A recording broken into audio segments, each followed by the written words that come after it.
સહજાનંદ સ્વામી મહારાજની જય. આજનો સ્વાધ્યાય ઈસવીસન 1989માં અક્ષર પુરુષ સ્વામીને આંખની ટ્રીટમેન્ટ માટે અમેરિકા જવાનું હતું. સ્વામી શ્રી અમેરિકામાં જ વિચરણ કરતા હતા. અક્ષર પુરુષ સ્વામીને વિદાય લેવાના પહેલા 2-3 દિવસ મુંબઈમાં જરૂરી કામ હતું. સ્વામીજીને આ વાતની અમેરિકા ખબર પડી એટલે એમણે રાત્રે ઓઢવા જતા પહેલા 1:30 વાગે પાર્લાવાળા આશીષભાઈને જાતે જ ફોન કર્યો ને ખાસ સૂચના આપી કે અક્ષર પુરુષ સ્વામી કાલે મુંબઈ પધારે છે તો તું સવારે તેમને બોરીવલી સ્ટેશને લેવા પહોંચી જજે. એમની હાઈટ વધારે છે એટલે એમના માટે આપણી ફિયાટ ગાડી ના લઈ જતો પણ એમ્બેસેડર લઈ જજે એટલે બેસવાની સાનુકૂળતા રહે અને 3 દિવસ એમની સેવામાં જ રહેજે.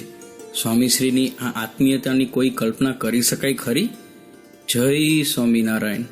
પ્રગટ ગુરુ હરિપ્રસાદ સ્વામી મહારાજની જય જય જય. આત્મીય સમાજની જય જય જય.